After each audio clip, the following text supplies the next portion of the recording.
And this is where things get really interesting. And in order to understand what happens there, we have to go back into Genesis. Hi, thanks for tuning in to another episode on our Daily Inspiration. And as always, I'd like to start the video by thanking all of you for taking the time to be here with us. And hopefully you'll be edified with what we've put together for you here. And to kick this off, I'll share this painting of Mary Magdalene with Jesus, thinking of him as a mere gardener at first and not recognizing Jesus. And for this one, I'd like to share another clip from the exorcist Father Carlos Martins again, as he talks more about how Adam was a gardener too.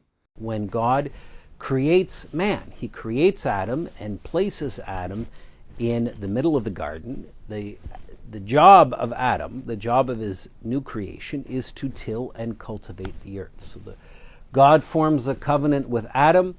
Adam's vocation is to be a gardener. He is to till and cultivate the earth, subdue it. His job is to be a gardener. And in doing this, God makes Adam Lord of the earth. Right? Adam is the prince of the earth. So Adam is the only being in the garden created for its own sake. Right? Everything else in creation is created for the sake of Adam. And God delegates to Adam his own power of governance over creation, and he gives Adam just some remarkable tasks to do. It's Adam's job, for example, to name all of the animals. And it says God came close in order to hear what Adam would name those animals. So God put himself in the service of Adam. All right, so he received Adam's service. Now that's, I mean, if that's not a lofty vocation that Adam possesses, I don't know what is. That even God comes with anticipation and is hanging on the edge of Adam's lip to see what he would choose to call the animals, and whatever he chose to call them, that became their name. Right? And then, of course, God takes from one of Adam's ribs, he creates Eve. And so mankind now consists, like the other animals, of two beings, a male and female. And all of the human family come from them. And of course, we know that when Adam ate the fruit, then paradise was no more. The covenant was made with Adam. It was not made with Eve. And this is why we call Adam's sin the sin of Adam. Eve's transgression of eating the fruit of the tree was a wrongful act, but it wasn't sinful. It didn't break the covenant.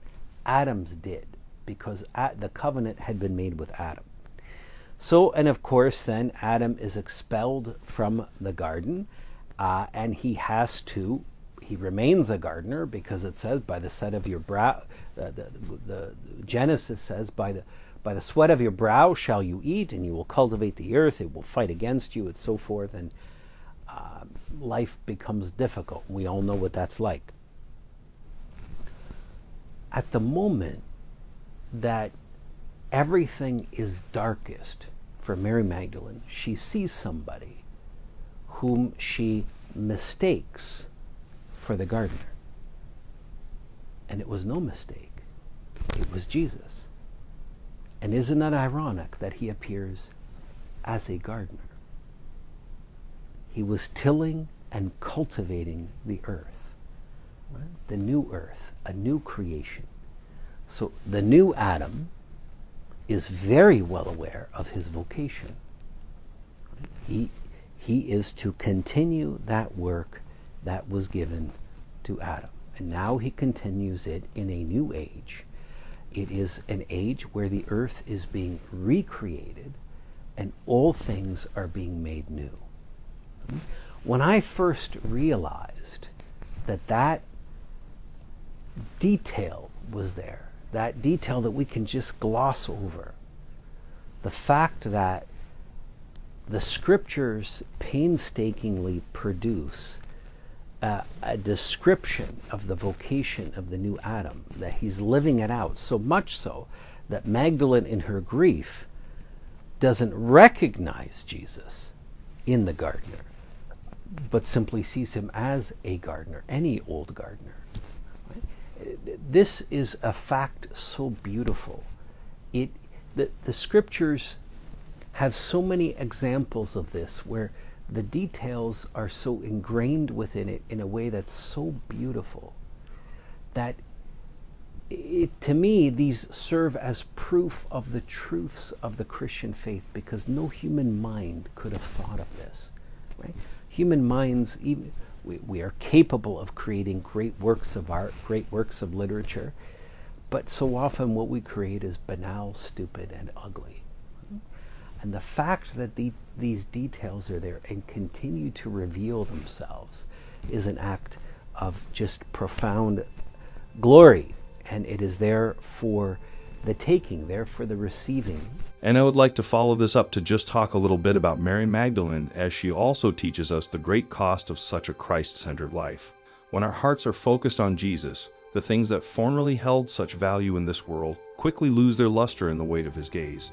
We will desire to be poured out, to be embarrassed for him, to be scorned for him, to give it all away in service to him. This life of self-donation inevitably leads us to the cross. All four Gospels make note of the women standing afar from the cross, including Mary, the mother of Jesus, and Mary Magdalene. A life of true evangelization always makes us intimate with suffering, and as we inch closer to the cross, the crowds around us will scatter and lessen. It is easy to follow along amidst the joy and gladness of miracles, of bright lights, of fame and notoriety, and the company grows thin when the life of faith begins to include suffering, the burden of carrying a cross, and inevitably the death of self. But Mary Magdalene knew all of this. She had already given the most valuable thing in her possession, which are her whole life and love, down to her very essence. She followed him to his death and was found weeping at the entrance of his tomb. She is a trustworthy guide for the rest of us. In many ways, she is the blueprint for the making of great evangelizers, for an evangelist must live in such a way that the gospel is preached no matter the cost. Living a life of complete self-donation and of total Christ-centeredness will cost us all that the world has to offer, but it will inevitably lead us over and over again to the same garden of the resurrection. And now for the second part of this video, I'd like to share another one, which is how many times did Jesus appear after the resurrection, according to tradition. So throughout his 40 days on earth after the resurrection, although we don't know the exact number of times he appeared, because in the book of John we are told that while Jesus did many other signs in the presence of his followers, many others are not written in the book. Scripture documents 10 appearances to St. Peter and the others. However, according to tradition, he appeared 12 times. In any case, these appearances affirmed his physical resurrection.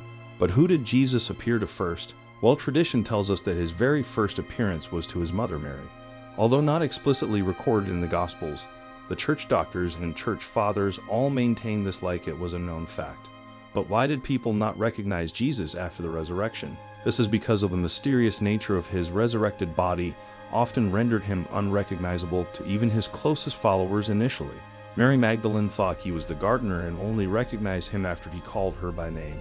And in each appearance, Jesus taught specific lessons and spiritual truths. Once he revealed himself as the fulfiller of the scriptures and demonstrated that he could be recognized in the breaking of bread.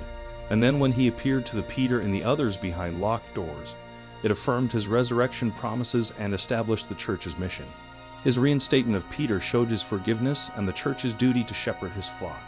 This goes to show that Jesus, disguised in our midst today, is still speaking to the hearts of men and women throughout every nation, inspiring this greater vocation to holiness.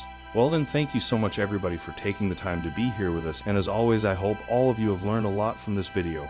And remember, if there's any feedback or suggestion, please do let me know in the comments below. Until the next one, stay safe, stay healthy, and may God bless you.